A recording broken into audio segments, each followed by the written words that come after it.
अस्सलाम वालेकुम, मैं हूँ नीला शहजाद और जल्दी से एक ओवरव्यू लेना है आज हमने कश्मीर का कि इसकी करंट सिचुएशन क्या है आजकल में कश्मीर के अंदर क्या हो रहा है।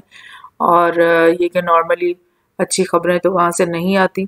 सो बहरहाल ये जो पहली न्यूज़ मैं आपके साथ शेयर करना चाह रही हूँ इसमें ये है कि बिकॉज कश्मीर में इलेक्शंस आने वाले हैं और ये जो फारूक अब्दुल्ला हैं जो शेख अब्दुल्ला के बेटे हैं और इनके बेटे जो उमर अब्दुल्ला हैं वो भी पॉलिटिक्स में वो भी चीफ मिनिस्टर रह चुके हैं। तो इन्होंने इस कैंपेन में जो है ये बोला है कि दे विल यूज हिंदू खतरे में है during elections and Lord Ram is everyone's not just of Hindus.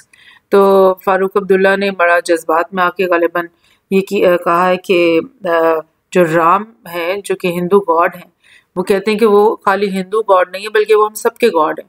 तो मतलब this is a very like non serious और एक बिल्कुल मतलब आउट ऑफ द वे जाकर के इंडियंस को और हिंदूज को खुश करने के लिए ये बात की गई है।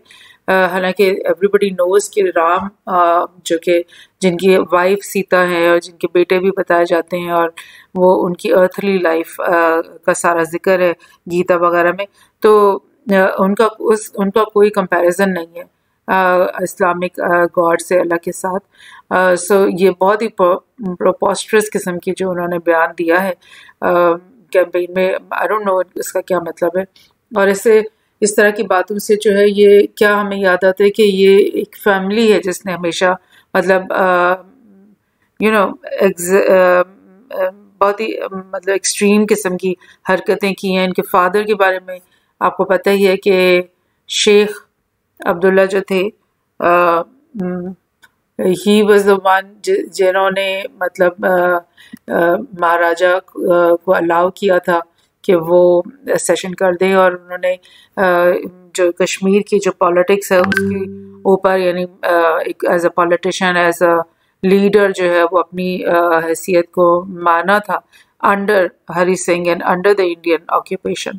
तो मतलब Pakistan basically called him a traitor और ये कोई मतलब उन्होंने अच्छा नहीं किया कश्मीरियों के साथ बिकॉज कश्मीरी आज तक आफ्टर 70 ईयर्स जो है ना हिंदुओं के और इंडियन मजालिम का शिकार हैं और उनके खिलाफ फ्रीडम फाइटिंग कर रहे हैं। तो this is not a good precedence जो कि उन्होंने बनाया था। और उनके ये जो बेटे फारूक अब्दुल्ला है लाइक अभी मैंने आपसे बोला कि इन्होंने भी सियासत में इनका बहुत ज़्यादा रोल रहा है कश्मीर की और अब उनके बेटे हैं जो कि एक दफ़ा पहले भी चीफ मिनिस्टर रह चुके हैं और ये कैंपेन गालिबन वो अपने बेटे के लिए ही कर रहे थे लेकिन just to please the Indian you know नाखुदाओं को खुश करने के लिए उन्होंने इस किस्म की एक बहुत ही गलत बात की है। फारूक अब्दुल्ला ने दोबारा से इसी कैंपेन में बिकॉज यू नो एक ये पॉलिटिक्स होती है हालांकि ये हमेशा उस पार्टी में है जो कि हमेशा इंडियंस को खुश करते हैं और उनके अंडर ही काम करने को पसंद करते हैं। लेकिन उन्होंने जी जज्बात में आकर ये भी बोला कि जी the failure of incumbent administration on all fronts has exposed the BJP's narrative against Article 370 as fake। यानी वो उनको ललकार रहे हैं बज़ाहिर बीजेपी गवर्नमेंट को कि तुम लोगों ने 370 आर्टिकल जो जब रिपील किया था तो तुमने बोला था कि कश्मीरियों के लिए इसमें बहुत फ़ायदे होंगे बहुत सारा यानी तरक्की होगी इनकी। तो वो तो सब कुछ नहीं हुआ बल्कि उल्टा ये कि targeted killings of non local Kashmiri Pandits non locals and Kashmiri Pandits and local Muslims and cops have brought back the horrors of the 90s। तो ये अब वो उनको ब्लेम गेम कर रहे हैं कि जी ये तुम लोगों ने तो कुछ भी हमारे लिए अच्छा नहीं किया। So this is all.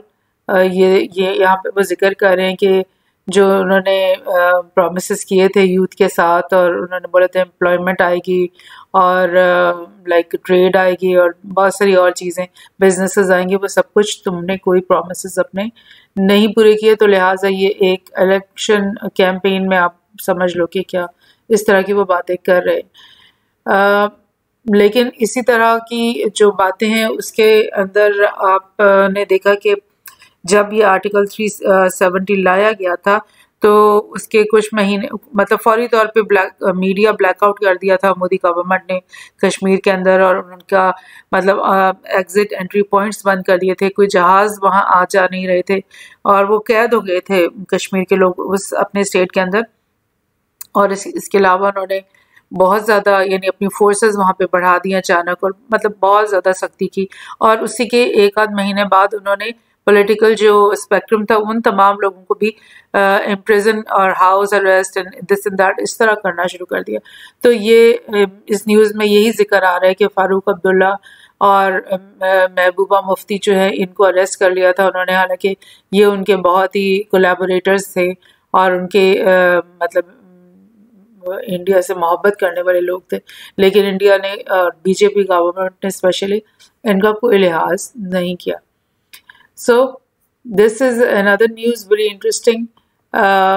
ये द नेशन में आया है बिकॉज जो इंडिया की तरफ से गिलगित बल्तिस्तान के ऊपर अटैक करने का बहुत ज़्यादा अभी चर्चा होने लग गया है। पिछले 1-1.5 महीने में आप देखेंगे कि जो उनके डिफेंस मिनिस्टर हैं और उनकी चीफ ऑफ आर्मी स्टाफ है और दिस एंड दैट, ये सब लोग जो हैं बार बार इस तरह की बातें कर रहे हैं कि हमने गिलगित बल्तिस्तान को ऑक्यूपाई कर लेना है और बहुत जल्दी हम गिलगित बल्तिस्तान पहुंच जाएंगे। तो ये आर्टिकल जो नेशन में आया इसमें भी यही बात की गई कि Indian External Affairs Minister Jaishankar has said that the AJK and Gilgit-Baltistan are part of India, and we expect one day that we will have physical jurisdiction over it. RSS chief Mohan Bhagwat said that the way to conquer Azad Kashmir and Gilgit-Baltistan is not Muzaffarabad but through Khaplu and Skardu. मैं आपको इसका ज़रा map दिखा दूं कि ये स्कर्दू और खपलू ये दोनों जो जगह हैं ये गिलगित बल्तिस्तान के अंदर हैं। Like this is Skardu and this is neighbouring this is a neighbouring district I would say, जहाँ पे ये खपलू है जिसका उन्होंने जिक्र किया है। गांचे इज द डिस्ट्रिक्ट जिसमें ये खपलू है। और ये लोग कह रहे हैं कि जी हमें अगर गिलगित बल्तिस्तान पहुंचना है तो उसके लिए हमें मुजफ्फराबाद जाने की ज़रूरत नहीं है जो कि आज़ाद कश्मीर का कैपिटल है, बल्कि हम डायरेक्ट जाएंगे, यानी कि डायरेक्ट कर दूँ और डायरेक्ट हम खपलू जाएंगे मीन्स टू के मैं आपको बताती हूँ कहाँ से वो जाएंगे। बिकॉज ये जम्मू कश्मीर है जो कि उनके पास ऑक्यूपाइड है, ठीक है, ये वाला ये हमारा आज़ाद कश्मीर है और ये गिलगित बल्तिस्तान है। तो वो कह रहे हैं हम डायरेक्टली यहीं जाएंगे और यहाँ से हम स्कर्दू में भी चले जाएंगे और we will take the whole of Gilgit and Baltistan. So this is there like intentions जिसका वो बार बार जिक्र कर रहे हैं। और वॉर मॉन्गरिंग है, ये टोटली वॉर मॉन्गरिंग कर रहे हैं। मतलब उनको पता है कि इस वक्त हमारे मुल्क में थोड़ी पॉलिटिकल डिस्टेबलाइजेशन है, जो गवर्नमेंट्स हैं आपस में उनकी क्लैश चल रहे हैं पार्टीज़ के, पॉलिटिकल पार्टीज़ के, और इस वक्त स्टेबिलिटी नहीं है। तो इसके पीछे वो उन्होंने बार बार यानी इस तरह की बातों को वो आगे लेके आ रहे हैं किसी उसके बगैर। एक और बिल्कुल मैंने आपसे पहले भी शेयर की थी और दोबारा से मैं उसी तरह की न्यूज़ शेयर कर रही हूँ कि August 5 mission two and when Gilgit-Baltistan and Pakistan-occupied Kashmir reunite with India, says who? Rajnath Singh, the defense minister, right?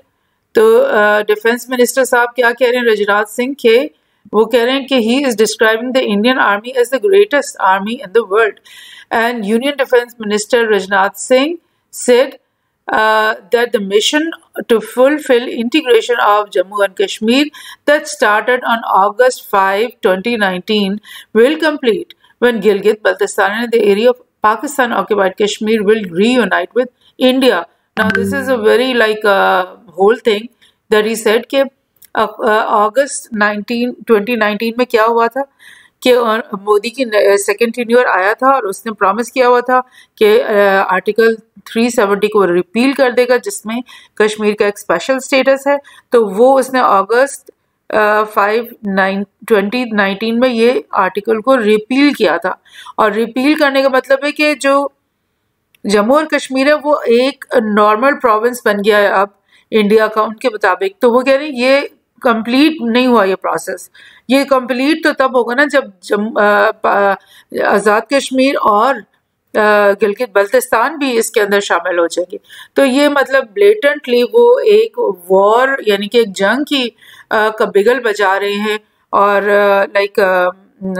मतलब मैं अब क्या बोलूं कि ये क्या किस कदर इररिस्पॉन्सिबल और कितनी फजूल किस्म की स्टेटमेंट्स हैं। और मतलब ये आरएसएस, बीजेपी और ये जो मोदी गवर्नमेंट है और इनके जो ये लोग हैं इनका तो बिल्कुल ये ऐसे प्रोटे करते हैं कि जी कश्मीर के लोग तो जी सारे के सारे उन्हीं से मोहब्बत करते हैं। और जो आज़ाद कश्मीर है वहाँ पे जुल्म हो रहे हैं, वहाँ पे बहुत गलत हो रहा है और हमारे साथ तो ये लोग बहुत ही खुश हैं। तो which is totally like wrong, okay, which is totally apart from truth, because Kashmir के लोग 70 ईयर्स से इन ऑक्यूपाइंग फोर्सेस के खिलाफ जंग कर रहे हैं।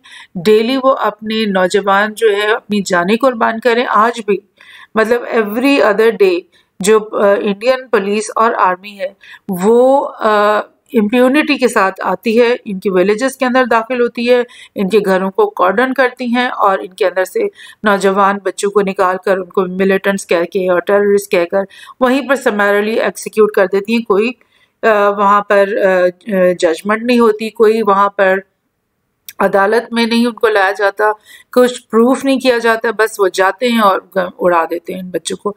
तो इन बच्चों का, इन नौजवानों का और कश्मीर के जो अवाम है उनकी जो उमंगे हैं और उनकी जो उम्मीदें हैं वो तो पाकिस्तान के साथ लगी हुई हैं।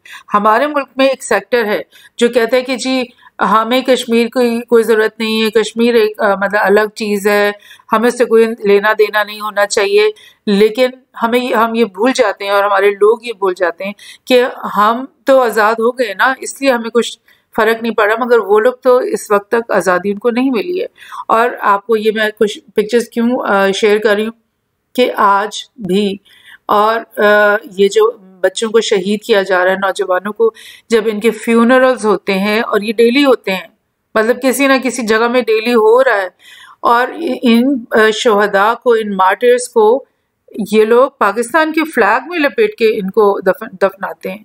आप सोचें कि इन लोगों की क्या एसोसिएशन है हमारे साथ और हमारी क्या एसोसिएशन है इनके साथ।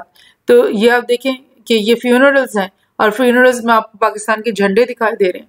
और ये देखें, ये आपको मैं दिखाती हूँ कि फ्यूनरल्स में क्या हो रहा है कि पाकिस्तान के झंडे के अंदर like these people are totally, ये आप देख रहे हैं पाकिस्तान का झंडा। So this is what's happening. आप इस चीज़ को डिनाई नहीं कर सकते। ये देखें, ये फ्यूनरल्स हो रहे हैं, ये सैयद हसन गिलानी मतलब फ्यूनरल को करवा रहे हैं। और ये देखें क्या किस तरह से ये इन लोगों के जज्बात हैं, ये देखें। सो that is this is the reality.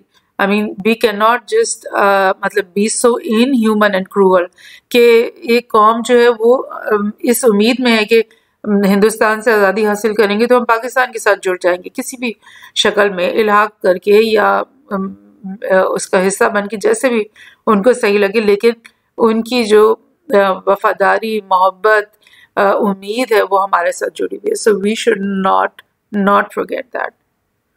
Thank you.